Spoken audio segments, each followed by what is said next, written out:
김철호 목사입니다. 희년 부흥의 시작입니다. 아직 오지 않은 새 것을 꿈꾸며 자본주의 바깥으로 여행을 떠납니다. 21세기 금융 시스템을 향한 교회와 교우들 그리고 우리 사회 공동체의 집단 무의식을 깨우는 여행을 한번 떠나보기로 합니다. 희년경제연구소 희년비탄감 상담센터를 제안드립니다. 20세기 금융 시스템을 향한 한국 교회와 교우들의 집단 무의식을 깨우다. 돈이란 무엇인가? 돈이란 무엇인가? 이렇게 물으면 우리 옛사람들은 이렇게 얘기를 해요. 돌고 돌아서 돈이지. 예, 맞습니다. 돌고 돌아서 돈이지요.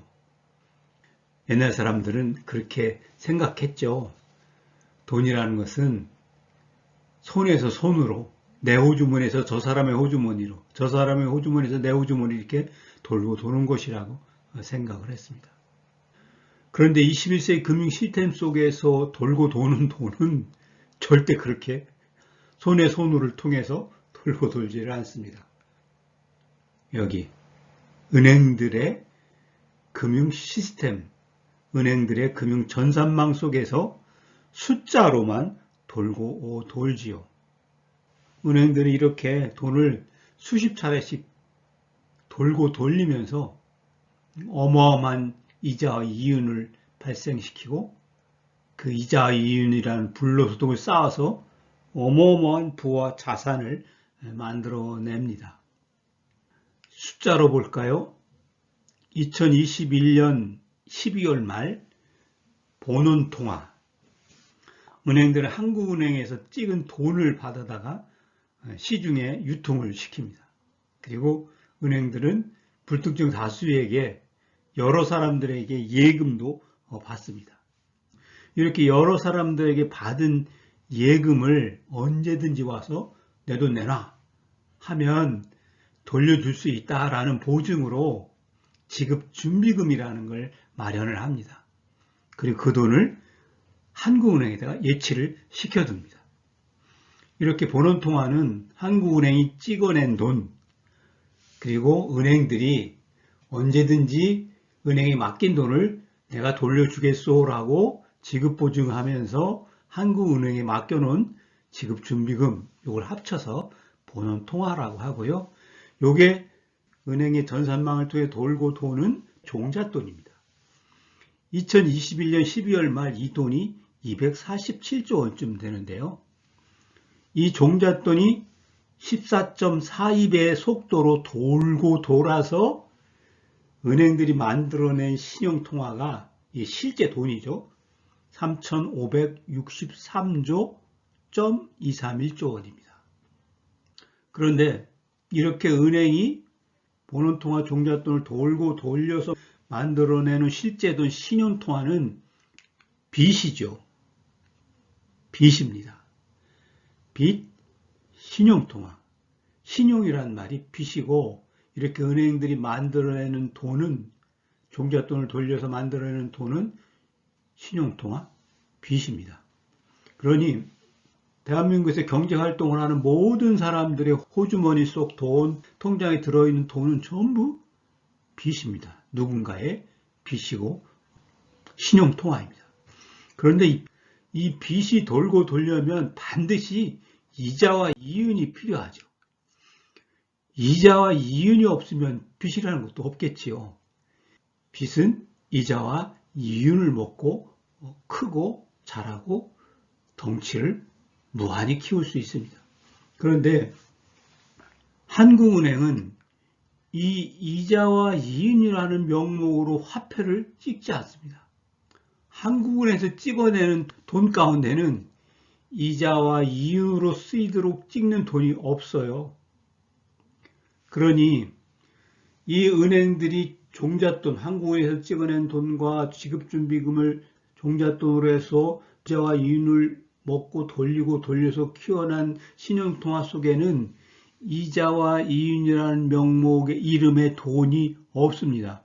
그래서 사람들은 누구든지 다른 사람의 호주머니 속에 있는 화폐, 돈을 가져다가 누군가에게 이자와 이윤이란 이름으로 지급을 해야 되는 거예요.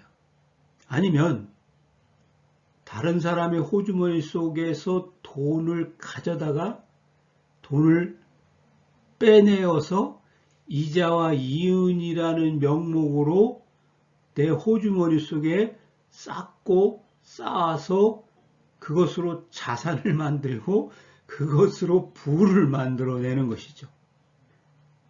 대한민국에서 경제활동을 하는 모든 사람들은 이렇듯이 예의 없이 누구나 다른 사람들의 호주머니 속에 돈을 가져다가 이자와 이윤으로 내거나 다른 사람의 호주머니 속에 돈을 가져다가 이자와 이윤이라는 이름으로 내 호주머니 속에 쌓으면서 경제활동을 할 수밖에 없습니다.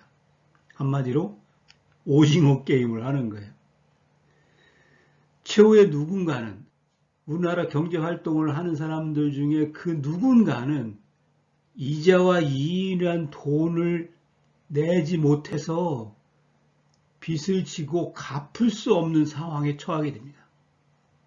대한민국에서 경제활동을 하는 2,800여만 경제활동 인구들 중에 누군가는 반드시 빚을 지고 못 갚게 되는 상황이 오는 거죠. 자, 이런 빚꾸러기들을 어떻게 해야 될까요? 21세기 빚꾸러기들을 어떻게 해야 할까? 고대 문명사회 같으면 이렇게 가난한 사람들에게 빚을 지워서 빚을 못 갚게 되는 상황을 만들고 그 사람을 채무 노예로 삼아서 자산으로 축적할 수 있었습니다.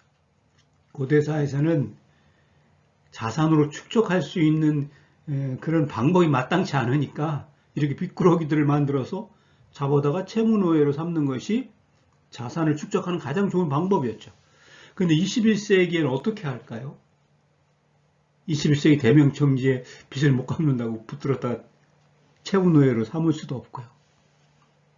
이 21세기 빚꾸러기들을 어떻게 해야 될지 그 고민이 바로 개인 파산 면책, 개인 회생을 중심으로 한 빚탕감 무료상담센터 희년 경제연구소를 제안하는 이유입니다. 지구촌은 부채 위기에 빠져 있습니다. 우리나라 부채를 볼까요? 2021년 6월 말 가계부채 총액이 1,800조 원을 넘었습니다. 3월 말보다 41.2조 원이 늘어난 수치죠. 이렇게 명목상 가계부채뿐만 아니라 자영업자들의 사업부채도 문제입니다. 자영업자들의 사업부채는 어떻게 보면 가계부채나 다름이 없어요. 이 모든 걸 다 합치면 한 2,600조 이상이 현재 우리나라 가계부채의 실제 금액이라고 이야기할 수 있습니다. 이렇게 많은 부채를 지고 이자와 이윤을 감당하면서 우리나라 자영업자들이 쥐꼬리만한 사업소득을 올리는데요.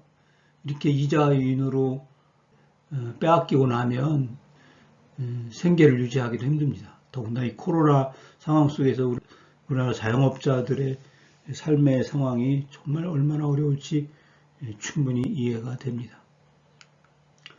우리나라뿐만 아니죠. 미국도 가계부채 때문에 몸살을 앓고 있습니다. 2021년 6월 말 미국의 총 가계부채가 14조 9,500억 달러라고 하는데요. 우리나라 돈으로 계산하면 얼마가 되는지 잘 모르겠습니다. 이 그래프를 보면요. 2008년 서프라임 모기지론 때 미국의 가계부채 그 규모가 너무 커서 금융위기가 온 건데요. 그때보다 지금이 훨씬 더 커졌습니다. 미국뿐만 아니라 지구촌 전체가 이 부채 때문에 몸살을 앓고 있는데요. 2021년 말 지구촌 나라들의 총 부채 규모가 300조 달러예요. 그런데 이 300조 달러 가운데 2000년의 지구촌 총 부채가 100조 달러였어요. 그러니까 한 20여 년간 21세기 들어서 한 20여 년간 지구촌 나라들의 총 부채 규모가 200조 달러가 증가한 거예요. 우리나라뿐만 아니라 지구촌 전체 부채 증가 속도가 너무너무 빨라요. 21세기 지구촌 부채 위기 속에 우리가 빠져서 지금 허덕이고 있는 그런 상황입니다. 이렇듯이 21세기는 빚세상 경제예요. 빚을 늘리고 이자와 이윤을 쌓아서 불로소득을 늘려나가는, 누군가는 그 불로소득을 쌓아서 부자가 되는 그런 시대에 이제 우리가 살고 있고, 21세기 지구촌 부채위기 속에 우리 삶이 빠져들어서 지금 허우적거리고 있는 그런 상황입니다. 21세기 금융 시스템 속에서 부 또는 자산이라는 게 무엇일까? 21세기 금융 시스템 속에서는 누구라도 이자와 이윤을 쌓아서 부 또는 자산을 만들 수밖에 없습니다. 아니, 나는 노동소득으로만 부자가 되었어. 그런 사람들이 대한민국에 몇 사람이나 될까요? 2020년 말 우리나라 국민 순자산 규모가 1경 7,722.2조 원입니다. 여기서 가계와 가계를 돕는 비영리단체, 종교단체, 자선단체를 다 합해서죠. 그렇게 가계와 가계를 돕는 비영리단체 순자산만 또 떼어내면 1경 423조 원 정도 되는데요. 이 돈을 우리나라 총 가구수 2012만 호로 나누면 가구 당목이 5억 1220만 원이에요. 우리 집목의 자산은 어디에 가서 찾을 수 있을까요? 21세기 금융 시스템 속에서 부와 자산이 무엇일까라는 질문의 실체를 답하기 위해서 이 숫자를 살펴볼 필요가 있어요. 2020년 우리나라 국민 총소득이 1924.5조 원이에요. 이건 이제 GDP라고 이제 표현되는 것인데, 2020년 우리나라 임금 노동자 총수가 2034만 명 정도라고 하는데요. 2020년 우리나라 전체 노동자들의 총 임금 소득이 860.8조 원이에요. 2020년 우리나라 국민 총 소득 가운데 56%가 이자와 이윤으로서 독점 불로소득이죠. 해마다 우리나라 국민들이 벌어들인 총 소득 가운데 60%는 이자와 이윤, 불로소득이에요. 그 불로소득이 쌓여서 우리가 말하는 부가 되고 자산이 되고 재산이 되는 거죠. 물론 나는 아니야. 나는 내 임금소득으로 이렇게 돈을 벌었어. 그런 사람도 1%? 2% 있을 수 있겠습니다. 자기 노동소득으로 자기가 만족할 만한 그런 부와 자산을 쌓을 수 있는 사람이 도대체 대한민국에 얼마나 될까요? 아니, 지구촌 전체에 얼마나 될까요? 그래서 너나 할 거 없이 노동소득만으로는 생활을 유지할 수가 없어서, 노동소득만으로는 노후를 대비할 수 없어서, 미래를 대비할 수 없어서 이렇게 전부들 금융투자, 부동산 투자 속으로 달려 들어가고 있습니다. 동학개미라고 하고, 어떤 사람은 주린이, 주식의 어린이, 뭐 이런 이야기를 합니다. 우리나라 그 경제활동 인구가 대략 한 2,800만 명이 넘을 건데요. 그 가운데 절반 이상이 이자와 이윤, 불로소득 대박을 쫓아서 무한경쟁, 무한독점, 무한축적, 금융 또는 부동산 투자 도박판을 기웃거리면서 하루하루를 살아가고 있습니다. 이렇듯이 21세기 금융 시스템이 만들어내는 빚과 이자와 이윤과 불로소득이 쌓여서 자산이 되고 부가 되면서 아주 심각한 양극화와 불평등이 발생하고 있어요. 이 사람 아시는 분 많을 겁니다. 토마 피케티라는 사람이지요. 이 사람은 21세기 자본이라는 책을 썼어요. 아주 두꺼운, 또 여러 가지 도표로 가득 찬 그런 책입니다. 저도 이 책을 읽어내려고 고생을 많이 했는데요. 토마 피케티가 이 책 속에서 증언하려고 하는 것은, 그걸 한마디로 요약하면 이렇다고 저는 생각을 해요. 지구촌 모든 나라들마다 부자들이 금융 투자를 통해서 올리는 수익률이 그 나라들의 경제 성장률보다 훨씬 크다는 거죠.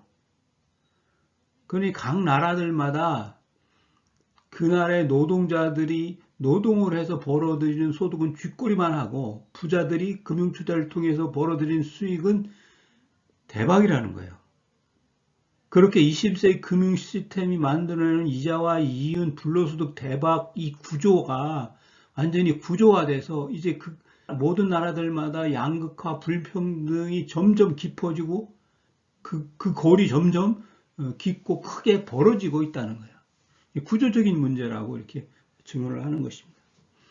이 피케티라는 사람이 주도해서 세계 불평등 연구소라는 걸 만들었는데요. 이 연구소에서 세계 불평등 보고서 2022라는 보고서를 냈습니다. 이 토마 피케티와 전 세계 경제학자 100여 명이 함께 모여서 만들었다고 하는데요. 이 보고서의 내용을 한번 볼까요? 지구촌 상위 10%가 지구촌 전체 소득의 52%를 차지합니다. 하위 50%는 전체 소득의 8.5%만 차지하죠. 자산의 불평등은 더욱 심각합니다. 지구촌 상위 10%가 지구촌 전체 자산의 76%를 차지합니다. 하위 50%는 단지 2%만 차지해요. 지구촌 상위 10%의 평균 자산이 7억 3천만 원이라는데요. 55만 900유로라고 합니다. 하위 50%의 평균 자산은 386만 원이에요. 2,900유로라고 해요. 그 차이가 190배입니다. 이 보고서는 우리나라 이야기도 해요. 우리나라 상위 1%가 전체 소득의 14.7%를 차지합니다. 범위를 조금 넓혀서 상위 10%로 하면 우리나라 전체 소득의 절반 정도를 차지하고 있습니다. 우리나라 하위 50%의 사람들은 우리나라 전체 소득의 16%만 차지해요. 자산의 불평등도 심각합니다. 상위 1%가 전체 자산의 25.4%를 차지하고 있고요. 이걸 범위를 좀 넓히면 우리나라 상위 10%가 전체 자산의 58.5%를 차지하고 있습니다. 하위 50%는 전체 자산의 5.6%만 차지하고 있는데요. 이거를 통계청이 발표한 하위 10%로 좁혀서 보면 우리나라 하위 10% 사람들은 자산이 마이너스 3%예요. 자산보다 빚이 훨씬 많다는 이야기죠. 20세기 금융 시스템 속에서 내가 차지한 부는 하늘로부터 온 복일까요? 아니면 이웃들의 몫을 가로챈 작물일까요? 질문하고 생각하고 결론을 한번 내볼 필요가 있다고 생각을 합니다. 교육을 넘어서, 설교를 넘어서 조금은 낯설게 거슬리게 불편하게 아직 오지 않은 새 것을 꿈꾸며 자본주의 바깥으로 여행을 해봤습니다. 21세기 금융 시스템을 향한 우리 교회와 교우들 그리고 우리 사회 공동체의 집단 무의식을 깨우는 그런 여행이었습니다. 여기까지 하겠습니다. 고맙습니다.